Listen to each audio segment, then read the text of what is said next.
Assalamualaikum warahmatullahi wabarakatuh. Yang ketemu lagi untuk mata kuliah analisa kimia makanan dan minuman. Hari ini kita masih bahas tentang bahan tambahan pangan, di mana sebelumnya kita sudah bahas tentang keamanan pangan, kemudian peraturan tentang keamanan pangan, kemudian problem dalam keamanan pangannya, serta prinsip dalam penggunaan bahan tambahan pangan. Hari ini masih tentang bahan tambahan pangan. Selanjutnya kita akan bahas dari regulasi terkait dengan bahan tambahan pangan. Kalau kemarin kita sudah ada ya bahas tentang peraturan regulasi tentang keamanan pangan, ini yang khusus tentang bahan tambahan pangannya, yaitu ada Undang-Undang Nomor 18 Tahun 2012 tentang pangan, kemudian Peraturan Pemerintah Nomor 86 Tahun 2019 tentang keamanan pangan, ada Peraturan Pemerintah Nomor 69 Tahun 1999 tentang label dan iklan pangan, kemudian Peraturan BPOM Nomor 11 Tahun 2019 tentang bahan tambahan pangan, masih Peraturan BPOM Nomor 13 Tahun 2020 tentang bahan tambahan pangan perisa, khusus tentang perisa. Ini berlaku per 30 Juni 2020, ada di link jdih.pom.go.id di tanggal 16 Juli 2020. Nanti bisa kalau mau baca lengkapnya di link tersebut ya, jdih.pom.go.id. Ini gambaran secara besarnya dari Peraturan BPOM Nomor 11 Tahun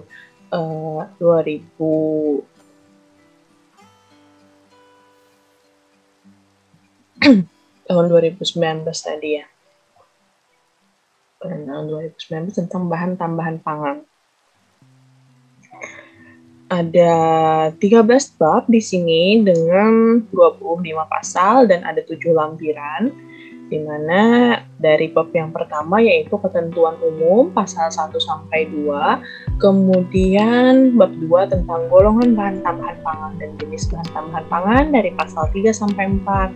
Kemudian batas maksimal penggunaan bahan tambahan pangan di pasal 5, bahan tambahan pangan di pasal 6 sampai 7 sampai ke lampiran 7 tentang contoh formulir permohonan penggunaan bahan tambahan pangan. Kalau yang di Permenkes masih sama, memang ada 27 golongan. Jadi ini penggolongan bahan tambahan pangan menurut Permenkes nomor 33 tahun 2012. Jadi bahan tambahan pangan itu digolongkan sesuai dengan kemampuan dia pada fungsi teknologinya. Jadi dia apa sih fungsi dari dia? Nah, itu dia dimasukkan ke dalam golongan-golongan sesuai dari fungsinya. Ini adalah yang diizinkan ya. Ada 27 golongan yang diizinkan penggunaannya. Yang pertama ada anti-buis atau anti-foaming agent. Jadi sesuai namanya, bahan tambahan pangan ini untuk mencegah atau mengurangi pembentukan dari buih. Yang kedua ada antioksidan. Jadi dia namanya antioksidan, dia menghambat oksidasi. Jadi mencegah atau menghambat kerusakan pangan akibat adanya oksidasi. Kemudian ada anti kempal. Sesuai namanya ya, anti kempal atau anti caking agent ini berarti dia mencegah produk itu mengempal, sekitarnya menggumpal ya. Biasanya pada pangan yang bentuknya bubuk agar dia tidak mengempal atau menggumpal. Kemudian pengkarbonasi atau carbonizing agent. Jadi ini untuk membentuk karbonasi di dalam pangan. Jadi dia misalnya dalam air ya, dalam cairan, dalam minuman, dia akan terbentuk gelembung-gelembung. Namanya karbonasi itu maksudnya adalah karbon dioksida yang tersuspensi di dalam air. Jadi banyak sih kenapa digunakan pengkarbonasi ini. Jadi selain dia lebih stabil mungkin ya, menjaga mikroba yang ada, kemudian Dia juga nambah rasa biasanya di minuman soda. Kemudian ada garam pengemosi. Ini untuk pengemosi kan berarti ya misalnya di keju agar tidak terjadi pemisahan antara protein dengan lemak misalnya. Kemudian gas untuk kemasan, packaging gas. Jadi bahan tambahan pangan itu tidak hanya dalam bentuk padat atau cair, juga ada yang dalam bentuk gas. Jadi ini termasuk dalam bahan tambahan pangan. Gas dimasukkan ke dalam kemasan. Jadi ada kan kemasan biasanya bergelembung karena ada gasnya. Kemudian ada humectant, seperti namanya ya, humek kelembab, menjaga kelembapan, pertahankan kelembapan pangan. Ada pelapis, glazing agent, berarti untuk melapisi permukaan pangan. Baik untuk kalau namanya pelapis biasanya untuk perlindungan atau bikin lebih mengilap. Dan ada pemanis, sesuai namanya tentu ada memberikan rasa manis. Jadi ini nanti ada pemanis yang alami dan ada pemanis buatan. Pemanis buatan banget sih. Kemudian ada pembawa. Sesuai namanya, dia carrier, dia membawa, berarti memfasilitasi penggunaan bahan tambahan pangan lain atau zat lain gitu ya. Kemudian ada pembentuk gel, sesuai namanya ya, buat membentuk gel. Kemudian ada pembuih untuk membentuk membentuk buih, foaming agent. Dia membentuk buih tapi dalam bentuk yang homogen gitu mungkin ya. Fase gas yang di dalam pangan, baik itu di dalam yang cair ataupun padat. Kemudian pengatur keasaman, acidity regulator, untuk mengasamkan bisa atau untuk menjaga menjaga pH, untuk menjaga netralnya, untuk menjaga pH benar yang menjaga derajat keasamannya berarti. Kemudian pengawet untuk mencegah biasanya terjadinya fermentasi atau adanya penguraian atau adanya pengasaman atau perusakan lainnya terhadap pangan karena adanya mikroorganisme biasanya ya, jadi pangan itu rusak. Kemudian ada pengembang atau raising agent, bikin ngembang ya, bukan bikin dia berbunga-bunga, tapi bikin dia mengembang sih istilahnya. Biasanya isinya tuh biasanya bisa melepaskan gas untuk meningkatkan volume biasanya. Ada gitu kan ya. Kemudian pengemosi atau emulsifier, sama ya kayak garam pengemosi tadi, intinya kan pengemosi ini untuk menyatukan dua zat yang berbeda gitu. Untuk menyatukan hal yang tidak bersatu, untuk membuat homogen. Kemudian ada pengental, thickener, yang membuat lebih kental, dan penggas berarti membentuk lebih keras, warming agent. Kemudian ada penguat rasa, flavor and enhancer harusnya ya, untuk memperkuat rasa biasanya, atau mungkin bisa juga aromanya, tapi tanpa memberikan rasa atau aroma baru. Jadi orangnya masih sama tapi rasanya lebih dikuatkan lagi.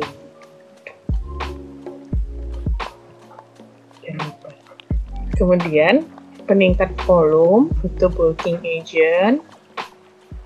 Kemudian ada penstabil, stabilizer, menstabilkan. Biasanya kalau yang tadi yang sudah dibuat jadi homogen, Nah, lalu distabilkan lagi biar dia tetap homogen terus. Kemudian peretensi warna, color retention agent, untuk mempertahankan warna juga tanpa menimbulkan warna. Jadi dia menguatkan yang sudah ada juga, makanya warna satu. Ini untuk warna. Kemudian perisa flavoring, kalau ini dia untuk memberikan rasa. Ya. Jadi dia rasa baru, bikin rasa.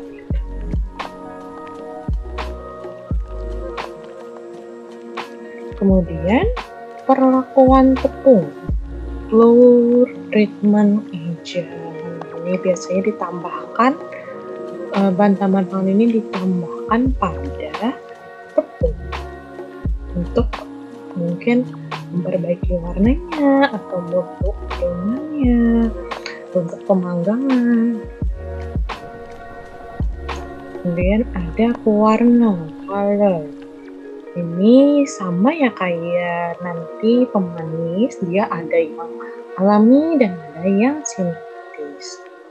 Kemudian memberikan warna tentunya ya. Propelan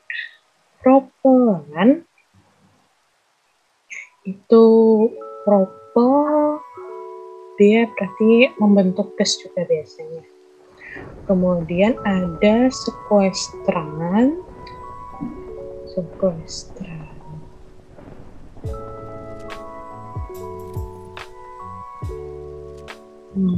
Sequestran ini dia sama kayak kelat ya, secara kimia tahu ya, clothing agent dalam kimia.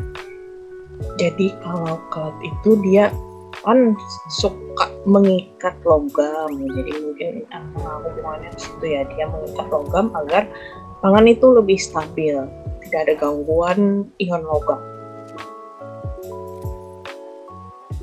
Nah, ini lebih lengkapnya ya tentang jenis, fungsi, dan contoh dari bahan tambahan pangan. Jadi yang pertama anti buih, fungsinya mencegah atau mengurangi pembentukan buih. Contohnya adalah kalsium alginat. Kalsium alginat ini dibentuknya kayak agar-agar dari katiannya berarti kalsium ya. Pembentukannya biasanya dari kalsiumnya dari kalsium klorida, kemudian alginatnya itu dari natrium alginat. Kemudian bisa juga ada digliserida asam lemak. Digliserida asam lemak ini mungkin kalau kita TLM ya taunya trigliserida, sama masih di si digliserida ini dia dari trigliserida di tubuh kita itu dia dari gliserol dan asam lemak. Jadi gliserida berarti ada dua aja ya, sama dari tapi dia sintetis, jadi dari gliserol dan asam lemak. Kemudian ada anti kempal, mencegah mengempalnya produk pangan. Contohnya ada kalsium karbonat dan ada kalsium karbonat ini sudah sering dengar ya, sudah sering menemui di lab kita. Dan ada trikalsium fosfatam. Jadi dia garam kalsium. Kalau si karbonat kan garam dari karbonat. Kalau si trikalsium fosfat ini berarti dari garam dari fosfat. Rumusnya berarti CH3PO4 dua kali. Kemudian antioksidan mencegah atau menghambat kerusakan pangan akibat oksidasi. Contohnya ini adalah vitamin. yaitu asam ascorbat. Asam ascorbat berarti vitamin C ya, dan alpha tocopherol. Tocopherol itu adalah vitamin E. Jadi kalau kita ingat tadi pelajaran yang minggu yang lalu, saya hilang. Pelajaran minggu yang lalu, kalau dia itu digunakan sebagai antioksidan, maka dia termasuk ke dalam bahan tambahan pangan. Jadi fungsi utamanya ya, bukan untuk menambahkan nilai gizi, walaupun dia adalah vitamin kita tahu bergizi. Dia digunakan untuk antioksidan, karena si vitamin C dan alpha tocopherol dan vitamin E ini kan dia suka menangkap radikal bebas, termasuk oksigen yang reaktif. Hanya dia berfungsi sebagai antioksidan. Tubuh kita juga kan yang dia suka menangkap radikal bebas. Kalau orang suka minum vitamin C dan vitamin E, terus sayang terus device-nya bermasalah memang. Lanjut, bahan pengkarbonasi. Pembentuk karbonat dalam pangan. Tentunya contohnya adalah karbon dioksida. Ya, minuman soda. Kemudian garam pengemulsi menurunkan tegangan permukaan antara lemak dan air agar mudah menyatu. Menyatu kan berbeda. Contohnya adalah gelatin, fosfolipid, dan propilen. Ini ada gas untuk kemasan, yang mempertahankan, melindungi dari kerusakan. Kemudian ada pemutahan yang bertahan kelembapan pangan, contohnya gliserol dan polydextrosa.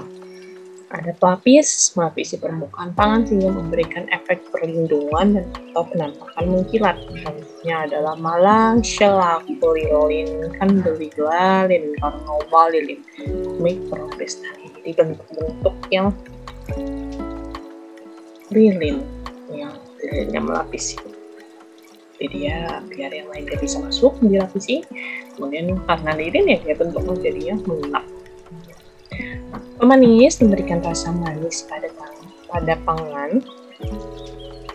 Sorbitol, mannitol, aspartam, sakarin, dan asam silat. Ini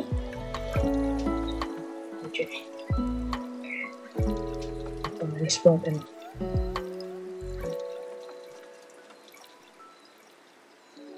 Kemudian ada pembawa, memfasilitasi penggunaan bahan tambahan pangan lain atau zat gizi dalam pangan. Contohnya adalah etil sitrat, sukrosa asetat, isobutirat, propilen glikol.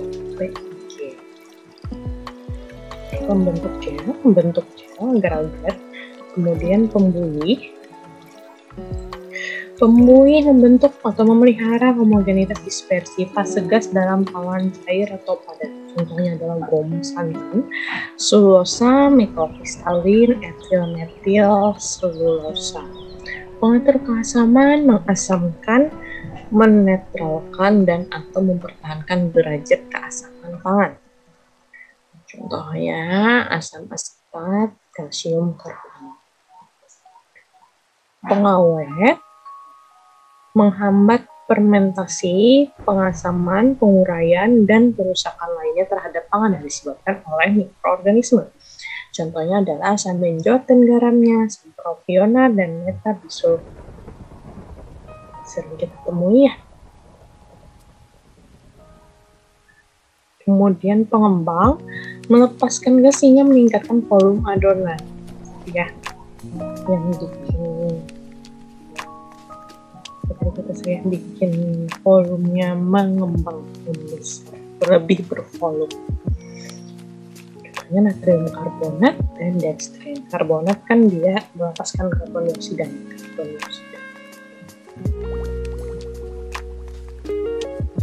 Pengemulsi mempermudah penyatuan antara dua fase yang tidak saling campur. Air dan minyak.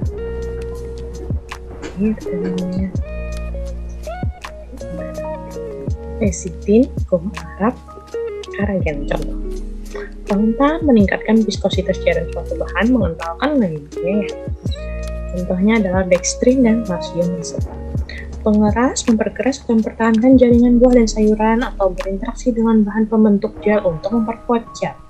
Contohnya seperti kalsium citrat, kalium klorida, kalsium klorida, kalsium sulfat, kalsium glukonat, dan kalsium laktat. Penguat rasa memperkuat atau memodifikasi rasa dan atau aroma yang telah ada dalam bahan pangan tanpa memberikan rasa dan atau aroma baru. Contohnya adalah asam L-glutamat dan garamnya. Contohnya yang kita tahu micin yang sering kita sebut MSG, sodium glutamat, itu adalah garam dari asam L-glutamat ini. Nah, ada asam guaninat dan garamnya, asam inosinat dan garamnya. Peningkat volume meningkatkan volume bahan, contohnya adalah propilen glikoalginat dan kerogen. Menstabilkan sifat dispersi yang homogen pada contohnya lecitin dan kalsium fosfat. Jenis bahan tambahan pangan yang ke-22 yaitu pretensi warna, fungsinya mempertahankan, menstabilkan, atau memperkuat intensitas warna pangan tanpa menimbulkan warna baru. Ya si penguat rasa tadi ya terhadap perisan, penguat dari perisan. Kalau pretensi warna ini dia menguatkan warna yang sudah ada, bedakan dengan warna ya yang memberi warna. Kalau dia mempertahankan yang sudah ada. Contohnya magnesium karbonat dan magnesium hidroksida. Kemudian ada perisa memberikan rasa, memberikan flavor dengan pengecualian rasa asin, manis, dan asam. Jadi selain rasa asin, manis, dan asam itu adalah perisa.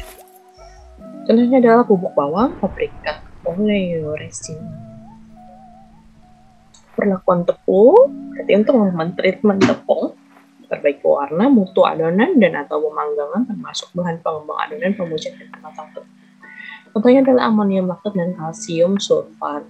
Kemudian pewarna, memberi atau memperbaiki warna pada pangan. Contohnya adalah kurkumin. Ini warnanya sesuai warna tulisannya sesuai warnanya ya, warna yang dia berikan. Klorofil memberikan warna hijau, kemudian warna karamel, santon itu alami. Sama kayak manis nanti ada yang alami, ada yang buatan. Kemudian tartragin yang sintetis berikan warna kuning, amaran, eritrosin, dan indigo. Propelan berupa gas pendorong kemasan, itu ada nitrogen, dinitrogen oksida, dan propana. Dalam bentuk gas juga bahan tambahan pangannya ada subkuestran, mengikat ion logam yang tadi saya sebut sebagai kelat. Mengikat ion logam yang ada dalam makanan untuk memantapkan aroma dan tekstur. Contohnya adalah isopropil sitrat, natrium glukonat, kalium glukonat, isopropil sitrat, dan kalsium dinatrium EDTA. EDTA salah ya tulisannya, harusnya besar. Oke, batas maksimal penggunaan bahan tambahan pangan ini termasuk dalam peraturan yang tadi ya. Jadi, pernyataan batas maksimum penggunaan bahan tambahan pangan ini bisa dinyatakan dalam satuan numerik atau CPTB. Dari yang numerik dulu, apa yang dimaksud dengan satuan numerik? Jadi, satuan numerik ini konsentrasi maksimal bahan tambahan pangan yang diizinkan terhadap pangan dalam satuan yang ditetapkan. Jadi jumlah maksimum bahan tambahan pangannya dan dia dinyatakan dalam angka, dalam jumlah satuan yang ditetapkan. Misal kayak yang ini ya, misalnya kategori pangan yang saya contohkan ini, batas maksimum misalnya untuk kategori pangan ikan, belet ikan, dan hasil perikanan dan seluruh bisa dibaca. Itu batas maksimumnya 1000 mg per kilogram. Ini adalah numerik.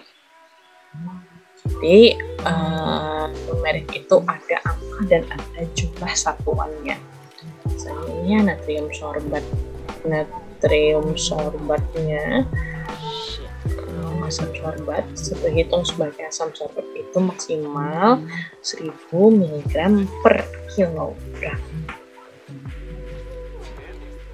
Terus bisa juga dinyatakan dalam CPBB, cara produksi pangan yang baik. Ini maksudnya konsentrasi bahan tambahan pangan secukupnya yang digunakan dalam pangan untuk menghasilkan efek teknologi yang diinginkan. Jadi dalam CPBB itu dapat ditambahkan sesedikit mungkin bahan tambahan pangannya sampai menimbulkan efek yang dikehendaki. Jadi sedikit-sedikit sampai efek dikehendaki sudah muncul, sudah selesai. Jadi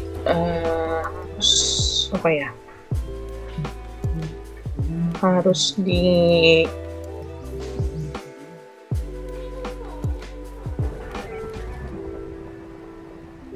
diukur, ditimbang dengan alat yang akurat gitu. Jadi dia ditambahkan dengan jumlah secukupnya.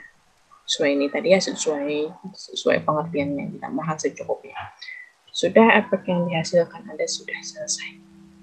Ini contohnya yang batas maksimumnya adalah CPBB. Bisa dilihat di layar. Nah, ini materi kita terakhir tentang bahan tambahan pangan. Semoga bisa dipahami dan semoga bermanfaat. Kita lanjutkan diskusi kita nanti. Terima kasih atas perhatiannya. Assalamualaikum warahmatullahi wabarakatuh.